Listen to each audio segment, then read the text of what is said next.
స్థానిక కర్నూలు జిల్లా అవుట్డోర్ స్టేడియంలో బాస్కెట్బాల్ ఏరినా నందు ఏర్పాటు చేసిన జిల్లా జట్లకు క్రీడాకారులకు పౌష్టికాహారం అందించిన ప్రముఖ గ్యాస్ట్రోఎంటరాలజిస్ట్ డాక్టర్ శంకర్ శర్మ.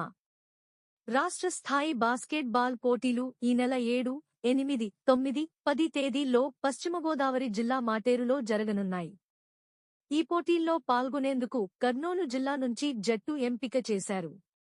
రాష్ట్ర స్థాయి పోటీల్లో కర్నూలు జిల్లా జట్టు విజయం సాధించేందుకు క్రీడాకారులకు డాక్టర్ శంకర్ శర్మ పౌష్టికాహారం అందించారు. అవుట్ డోర్ స్టేడియంలోని బాస్కెట్ బాల్ కోర్టు నందు క్రీడాకారులను పరిచయం చేసుకొని వారికి శుభాకాంక్షలు తెలియజేశారు. ఈ సందర్భంగా డాక్టర్ శంకర్ శర్మ మాట్లాడుతూ basket ball America, Australia, Russia, UK లాంటి అభివృద్ధి చెందిన దేశాల్లో ఎంతో గుర్తింపు ఉందన్నారు.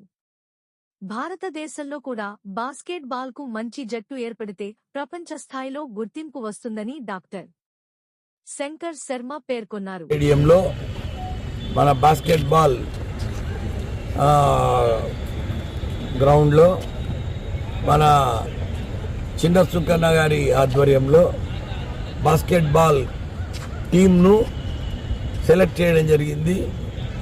ఈ బాస్కెట్ బాల్ టీంలో ఉండే వీళ్ళు రేపు పశ్చిమ గోదావరి జిల్లాలో మాటూరు అనే ఊర్లో స్టేట్ లెవెల్ కాంపిటీషన్లో పాల్గొంటారు. ఇక్కడ చూస్తుంటే పిల్లలు చాలా ఉత్సాహంగా ఉన్నారు. అందులో బాస్కెట్ బాల్ అనేది ఇంటర్నేషనల్లీ ఫేమస్ గేమ్. ఇది ముఖ్యంగా డెవలప్డ్ కంట్రీస్లో చాలా ప్రాచుర్యం చెందింది. ఎస్పెషల్లీ ఆస్ట్రేలియా అనుకో, అమెరికా, యూకే, రష్యా, యూరోపియన్ కంట్రీస్లో చాలా చాలా పాపులర్ ఇది. ఇండియాలో కూడా మంచి బాస్కెట్ బాల్ ప్లేయర్స్ తయారైతే ఇంకా అది వరల్డ్ ఫేమస్ అయిపోతాము. ముఖ్యంగా బాస్కెట్ బాల్ ఆడేటప్పుడు వాళ్ళల్లో చాలా ఫిజికల్ ప్రావెస్ అంటే శక్తి చాలా ఉండాలి, స్ట్రాంగ్ ఉండాలి. వాళ్ళ మస్కులర్ పవర్, హైట్ కూడా ఉండాలి చాలామంది. దానికి తోడు చాలా స్కిల్ఫుల్గా ఉండాలి. తర్వాత ఆడేటప్పుడు ఆ ప్రజెంట్ మూమెంట్లో ఉండాలి. ఎవరైతే అటెన్షను, కాన్సన్ట్రేషను ఎవరికైతే ఉంటాయో వాళ్ళు విన్ అవుతుంటారు. అందులో ఒకరికొకరి కోఆర్డినేషన్, కొలాబరేషన్, కోఆపరేషన్ ఇవి చాలా చాలా ఇంపార్టెంట్. ఎందుకంటే ఇది టీమ్ గేమ్. ఇది ఒక్క పర్సన్ చెస్ అనుకోండి, ఒకటే పర్సన్ ఆడతాడు. అలాంటిది కాదు. టీంలో ఒక్కరు ఫెయిల్ అయినా మొత్తం టీం ఫెయిల్ అవుతుంది. కాబట్టి టీంలో ఒకరికొకరికి కోఆర్డినేషను, ఆ స్కిల్ఫుల్గా, టాలెంటెడ్గా ఒక బాల్ అందించుకోవడంలోనూ, దాంట్లో వేయడంలోనూ చాలా చాలా కేర్ఫుల్గా, చాలా అటెంటివ్గా కానీ ప్రజెంట్ మూమెంట్లో ఉండగలిగితే, అంటే ఇది ధ్యానం చేయడం వల్ల వస్తుంది. ఎక్సర్సైజ్ చేయడం వలన బాడీ మజిల్స్ ఇంప్రూవ్ అవుతాయి. బట్ బాడీ మజిల్స్ ఇంప్రూవ్ కావాలంటే కూడా ప్రోటీన్ డైట్ తీసుకోవాల్సి వస్తుంది.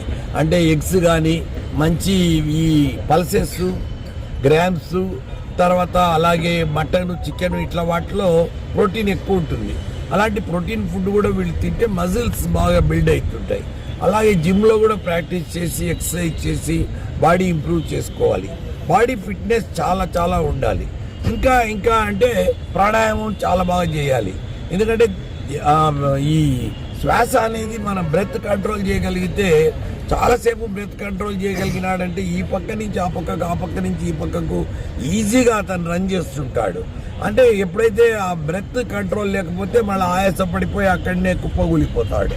కాబట్టి బ్రెత్ మీద కంట్రోల్ రావాలంటే ప్రాణాయామం చేసుకోవాలి. అగైన్ కాన్సన్ట్రేషన్, అటెన్షన్ డెవలప్ చేయాలంటే ధ్యానం చేసుకోవాలి, మెడిటేషన్. సో ఇవన్నీ కూడా ఒక గ్రూప్ లాగా అనమాట. అంటే ఒక బంచ్ ఆఫ్ యాక్టివిటీస్. సో ప్రాణాయామము, ఎక్సర్సైజు, ధ్యానము, యోగా ఇలాంటివన్నిట్లో కూడా తర్ఫీదు పొందినాడు అంటే బాస్కెట్ బాల్లో ఆటోమేటిక్గా షైన్ అవుతాడు. సో ఆ రకంగా వీళ్ళంతా ప్రాక్టీస్ చేసి వీళ్ళు డెవలప్ అయ్యి మన కర్నూలుకు పేరు తీసుకురావాలని నేను కోరుకుంటున్నాను.